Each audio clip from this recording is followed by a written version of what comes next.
accept that Man U is shit. I know you are very bad, but give us our penalties. Man City have very good team, but you always give them their penalties. Liverpool have a very good team. You will always give them their penalties. Arsenal have a very good team. You always give them their penalties. We don't have a very good team. You understand? But we know that we are liable to winning a penalty in every game because of the style of play we play and the kind of attackers we have. We have very tricky wingers. When Bissaka was playing with Elliott, was marking Elliott, he did not make any contact, but his leg was just at the front of Elliott. Elliott kicked on Bissaka, and they blew it as a penalty. Ball touched on Bissaka's hand. He's putting his hand at his back against Coventry. They blew it as a penalty. Like whenever it happens to Man U, VAR will take it immediately. They don't waste time. VAR will just take it immediately. You just see VAR taking penalty. Rep go and look at the TV. Like, oh God.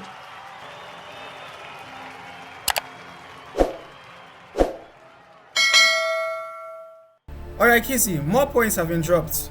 Man United has lost to a team in the 19th position in the English Premier League. 2 wins in the past 9 games, 3 losses, and then 4 draws. How do you rate this team's performance? Firstly, we just finished playing the team at the bottom of the table, which is at the 20th of the table. Burnley now is a team that there is hope that they might escape relegation. You don't want to play those kind of teams. You don't want to play those kind of teams that can give their life in a game. No, nobody wants to play against Burnley and Sheffield United now at this point of the season. Nobody wants to play them. But we played Sheffield United, won Sheffield United 4-2. And that was the game that Man U actually possessed. See, Burnley is a very good team. No matter don't rate Burnley because of the 19th position. No. Burnley won the championship last season. Burnley play good football. Just that their defense is not as good as like the goal they concede.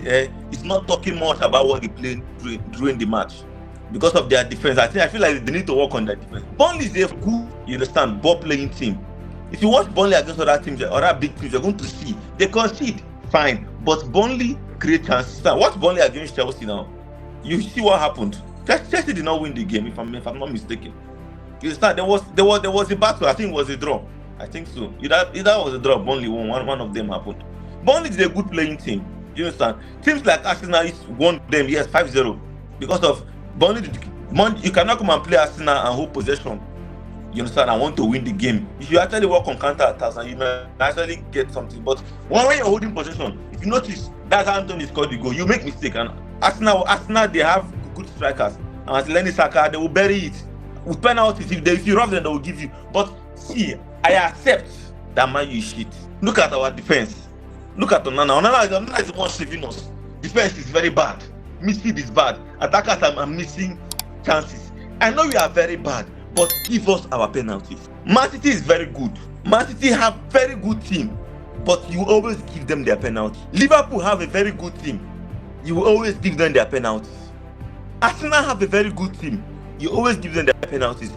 We don't have a very good team. You understand? But we know that we are liable to winning a penalty in every game because of the style of play we play and the kind of attackers we have. We have very tricky wingers. Only Garnacho alone can win about 15 penalties in a single season. He won 2 against Everton. You understand? How do you explain to me that when Bissaka was playing with Elliott, was marking Elliott, he did not make any contact, but his leg was just at the front of Elliott. Elliott kicked on Bissaka, and they blew it as a penalty. Ball touched on Bissaka's hand.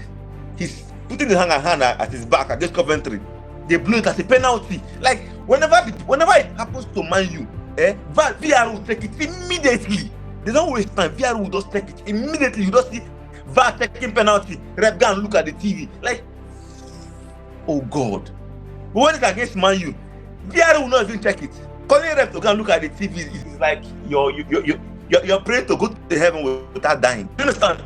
VAR does not even say taking a penalty. Like they're going to know or call the referee that is going to pause the game. As they're roughing him, the match is starting immediately.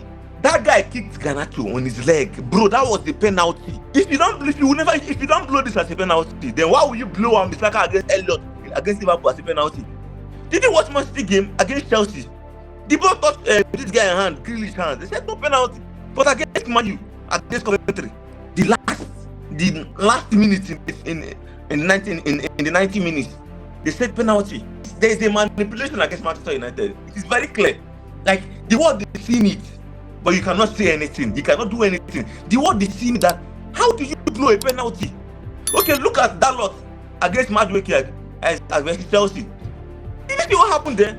He just told the guy, Otis, will you tell me that is not the same thing that they did to Wan-Bissaka, that they did to Garnacho? It's not the same thing that you follow him at his back, and a little contact that is made, they will say he just fell on the floor. But against Man U, they blew that a penalty. Didn't they blow it? Was not a penalty against Chelsea? Yeah, the one that Antony did. The one Antony did, that he put his leg, that his leg touched the ball, they still blew it as penalty, right? So all those penalties, is it not the same thing what they did to Garnacho when they kicked him? About 2 penalties, they did not blow anyone. Then they have ball. They said this is his natural position. When they shot the ball, that was when his hand was not like this before they shot the ball. It was when the ball has come and hit him, he now hide the hand. So they now took the picture of when he already hide his hand and the ball already hit him before he hit his hand. They said it is not a penalty. God, like the way they rob Man U here. Salah, you know how many penalties you score in a single season? If not for penalty, Liverpool strikers be scoring goal. They are as bad as we are. But they give them the penalties. Look at you see Mohamed scoring 20-something penalties, 20-something goals. How many are penalties? Look at Palmer. How many are penalties? You don't give us what we deserve. Those are clear penalties, bro. Then coming back to the game, yes, I know that if you want to make changes, you should not run mad when making changes. Because how do you tell me that you remove Højlund against a club like Burnley, that you know that if you remove your striker, you're going to force them to come forward and press you? That was how they pressed us and got their penalty. Yeah, Kizzy, United have been robbed. We've had penalty calls that were not given. But ultimately, the both teams played absolute rubbish. Yeah, the both teams lacked cutting edge. United lacked cutting edge. We could not score goals. The game was back and forth like a game of table tennis. Horrible defending, horrible holding of possession. But whenever United hold the ball, we give it back to Burnley. Whenever Burnley hold the ball, they just hand it back to United. It was just like that, back and forth. This season has proven that Man United cannot hold possession. How do you rate? Yeah, he flops. Ten Hag flops in his substitutions for taking off Højlund when we know we needed to get more goals. But how do you rate Ten Hag's coaching prowess? The fact that we've still not been able to hold possession.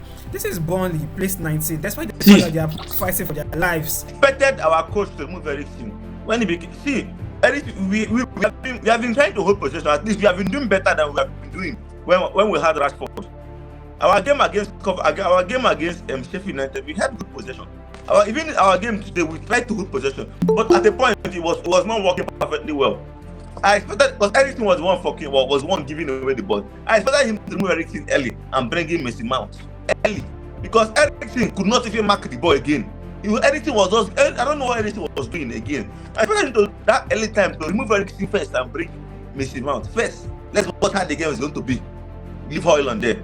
Then maybe if Antony now scored that goal, you understand? Then maybe now you can now bring in Antony to join the midfield again. Bring in Amrabat, then you can now move Højlund. So we are going to choke the midfield. But immediately you remove Manu, immediately the game will just change. Immediately everything will just change about the game to 0. And that was how they considered the goal. Immediately. So I'm tired, guy. I'm tired of complaining week in, week out, man. United fans are tired. Final scoreline of the game: Man United 1, Burnley 1. It was a woeful performance. Man United struggled to finish off chances. So give a like to this video. Let's get your thoughts on the comment section. Let's know how you feel. Just send us a comment. We're going to give you a kind response. Smash on the like button. For viewers watching us for the first time and viewers who have still not subscribed, this is Everything Football with Gideon and Otis. Kindly hit on the subscribe button. You're going to see it here. Just hit on it. Hit on the subscribe button. We want you to be part of our community, so hit on that button so you become part of our community. We're a growing community. Let's get to 1,000 subscribers together. We want you to be part of us. So until next time, we remain Gideon and Otis, and this is Everything Football.